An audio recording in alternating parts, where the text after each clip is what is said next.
체육학 박사과정 정말 힘들어요. 수많은 논문을 읽어도 핵심을 잡을 수 없어 좌절감만 쌓여갑니다. 운동, 선수 이런 단어들만 반복되는 것 같아요. 내 연구의 진짜 핵심은 어디 있는 걸까요? 그런데 어느 날 제 인생을 바꾼 한마디를 들었습니다. TF-IDF, 이게 뭘까요? 안녕하세요, 여러분. 오늘은 텍스트 마이닝의 핵심 기법인 TF-IDF에 대해 알아보겠습니다. TF-IDF는 Term Frequency Inverse Document Frequency의 약자로 문서 내에서 특정 단어의 중요도를 측정하는 통계적 방법입니다. 이 기법은 단순한 단어 빈도 계산을 넘어서 문서 집합 내에서 해당 단어가 얼마나 특별한지를 고려합니다. TF는 한 문서 내에서 특정 단어의 등장 빈도를 나타내고, IDF는 전체 문서 집합에서 그 단어가 등장하는 문서의 수의 역수를 로그를 취한 값입니다. 이 두 값을 곱하면 특정 문서에서 그 단어가 얼마나 중요한지를 수치화할 수 있습니다. 아, 그러니까 TF, IDF는 단어들의 인기 콘테스트 같은 거네요. 많이 나오면서도 특별한 단어가 우승하는 거죠? 그렇죠, 하이루. 재미있는 비유네요. TF-IDF를 통해 우리는 텍스트에서 진짜 중요한 키워드를 찾아낼 수 있습니다. 이 방법을 적용하려면 먼저 파이썬과 같은 프로그래밍 언어를 사용해야 합니다. scikit-learn 라이브러리의 TFactorizer 함수를 이용하면 쉽게 TF-IDF 값을 계산할 수 있죠. 하지만 실제 적용 시에는 몇 가지 주의할 점이 있습니다. 첫째, 단어의 활용형이나 유사어 때문에 결과가 분산될 수 있습니다. 이를 해결하기 위해 형태소 분석기를 사용하여 단어의 기본형을 추출하는 것이 좋습니다. 둘째, 불용어 stopwords를 제거해야 합니다. 그리고 그러나와 같은 일반적인 단어들은 분석에서 제외해야 정확한 결과를 얻을 수 있습니다. 형태소 분석기요? 그거 단어들을 해부하는 의사 같은 거네요. 단어 여러분, 지금부터 수술을 시작하겠습니다.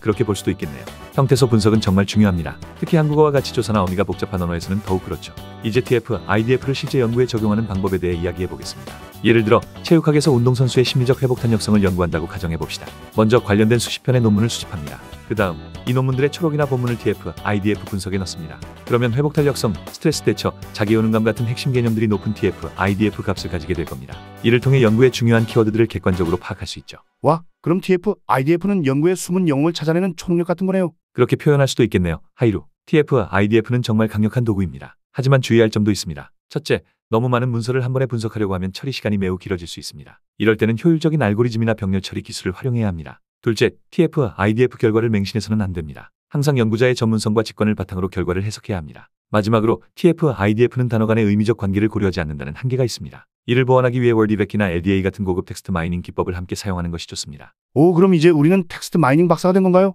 아직 갈 길이 멀죠, 하이루. 하지만 TF-IDF를 시작으로 텍스트 마이닝의 세계에 첫 발을 내디딘 것은 맞습니다. 여러분, TF-IDF는 체육학 연구의 새로운 지평을 열어줄 수 있는 강력한 도구입니다. 이를 통해 방대한 텍스트 데이터에서 의미 있는 인사이트를 발견할 수 있죠. 물론 처음에는 어려울 수 있습니다. 하지만 꾸준한 학습과 실습을 통해 반드시 극복할 수 있을 거예요. 여러분의 연구에 TF-IDF를 적용해보세요. 새로운 발견의 문이 열릴 것입니다. 그리고 언제든 도움이 필요하다면 동료나 선배, 교수님께 조언을 구하세요. 함께 고민하고 해결책을 찾아가는 과정 자체가 귀중한 학습 경험이 될 테니까요. 화이팅!